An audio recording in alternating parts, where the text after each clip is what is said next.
Good afternoon, everybody. This is Mark Greenwood. I'm the Chief Diversified Markets Officer for Compeer. I think it's always timely. I'm here today to give you a swine update. Especially during the time of COVID, we've seen tremendous market volatility, not only in the swine industry, but across the United States and across the globe. It's our job at Compeer to try to do the best job we possibly can to work with our clients during these volatile times. Needless to say, especially in the swine industry, there's been a lot of market changes along the way. And what I want to do today is just spend a few moments with you to give you, I call it some, let's put it this way, some items to think about as you look forward into this fall. And there's a couple things that are going to occur, especially we got the September hog and pig report. I'll discuss that. And I'll talk about general market observations, and then I've actually been honored to be part of the National Pork Board. Has had a small work group and I call it some learnings from that as well. As we go through this, if you have any questions along the way, that you can do in the chat feature there, and I'll do my best to answer those questions as well. So with that, we have the September hog and pig report that's going to come here really towards the end of the month. And I think everybody is going, okay, how much cell liquidation has actually occurred? Is there any expansion that's actually occurring? Well, for me, it's like right now, it's kind of like predicting how my fantasy football team is going to be. I have no idea, because I think there's more gray data than we've probably ever experienced in our career. I'll give you a little insight on the sow herd. Our farrowing expectations, my best guess is for sure that they're going to be down. My best guess is probably 2 to 3%, so 97, 98% would be my best guess on farrowing expectations going forward. I think the big thing that everybody keeps talking about and what we keep hearing about all the time in the markets is how many pigs are potentially backed up. Well, I think in the September hog and pig report, I think we're going to kind of see a little bit, but I think as we continue to see, harvest data on how many pigs are being harvested every day, we're continuing to see that. The processing side, we've been able to catch up. I think if we're backed up, it's more in the southeast, particularly in the North Carolina area. That being said, when you look at fourth quarter of this year, you look at fourth quarter of last year, we had a tremendous amount of pigs the fourth quarter of last year. We were averaging, probably between anywhere from 2.6 to 2.7 million pigs per week that were actually being harvested. Now, the key part that I really want to talk about, and these are the numbers that I think we honestly just don't know, and no disrespect to any other commentary that has been provided by some others.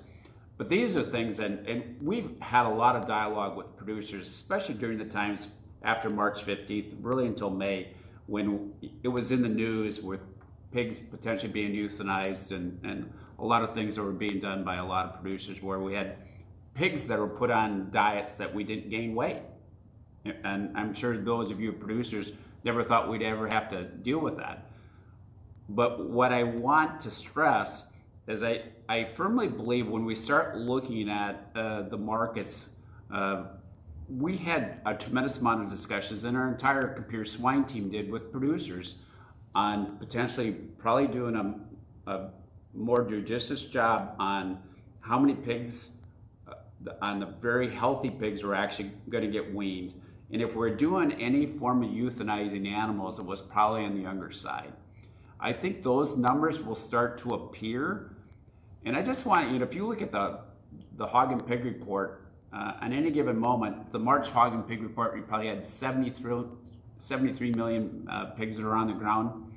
The other thing is when you looked at pigs being backed up, pigs being put on a different diet, and then potentially some euthanizing of pigs along the way, if it's 1% difference, that's 730,000 animals, which is pretty substantial.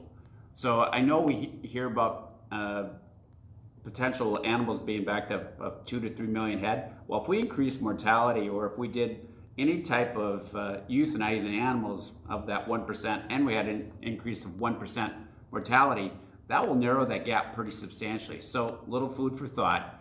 In addition to that, we have seen some stability in the cutout market as well. We're seeing pork cutout values sitting at about $80, and all of a sudden when I start talking about that, I'm getting off track. I have a kind of standard procedure in my fantasy football league, never to pick a Vikings kicker because I'm an avid Vikings fan. I did pick the Vikings kicker because I said, well, it's 2020. I've seen everything, so let's try a Vikings kicker. Maybe he'll be successful.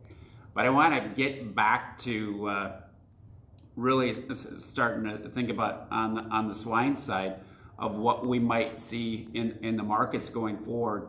That let's hope that the worst is potentially over. You've seen our fall futures come up in price as well. And then when you start looking at I'd say the second half of 2021, there's some margins out there that actually look pretty good. When we look at the overall harvest numbers, they actually are trending that we're able to maybe catch up. Our harvest number yesterday was 474,000. We did have Labor Day holiday there as well. It will be interesting to see if we can continue with the large numbers in the Saturday harvest. Those are numbers that worth watching. The other thing I want to talk about is just the revenue difference that we see. The CME index today is running at about $61 to $62. If you look at a daily average of pricing, I just pulled the range from yesterday. It was anywhere from $45 to $73. Well, that difference alone is $28 per hundredweight, which is equal to about $56 a head.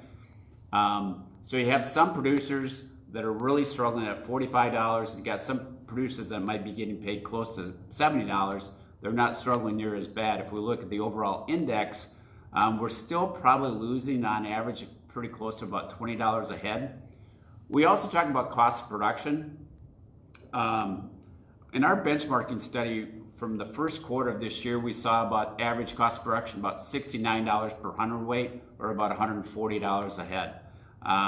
We hear data out there that the cost of production is in the low 60s. We just don't see that. The one thing I'm always cautious of when we look at cost of production, I think as producers, we always talk about that. It's kind of like yield if you're a grain farmer. I want to make sure we're including all our cost and not selling ourselves short. So when you're trying to develop a margin, you got to make sure you're including all your cost. The last thing I want to talk about is I've been part of a work group for the National Pork Board, and some of the work group that we've talked about is just the lessons that we've learned during this time of COVID. And I think it's some final thoughts for us as an industry. The interesting part, we had two people from the grocery store side, and it also ties into the processing side, where we're getting animals harvested. We're running these numbers at 470 to 480,000, but we're also short on labor of about 10 to 15% on about every processing plant. So we're getting them harvested, but we're not getting them fully processed. So deboning hams, deboning loins, all those things that actually could improve our cutout. Well, then if they go to the retailer side, and talking to the retailers, they don't have the workers either as well to get those parts further processed. That is hurting us a little bit on the retail side. I think for all of us that are involved in the pork industry, you have to look at the sum of the whole of all the parts of the industry, whether it's the live side or whether it's the pork side or it's the retail side, and also our food service side. Every one of us has been impacted by COVID. When it's turned back to normal, we don't know. I think if you're a producer, a couple things I'd always be looking at is making sure what's happened with exports. We've still had a very strong export market. We're going to need to continue to have that, but China's really been our salvation this year.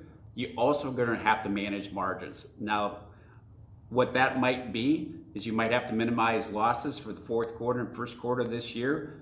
That might be your best way to do that, and then look for locking in some profits for the second quarter of 2021.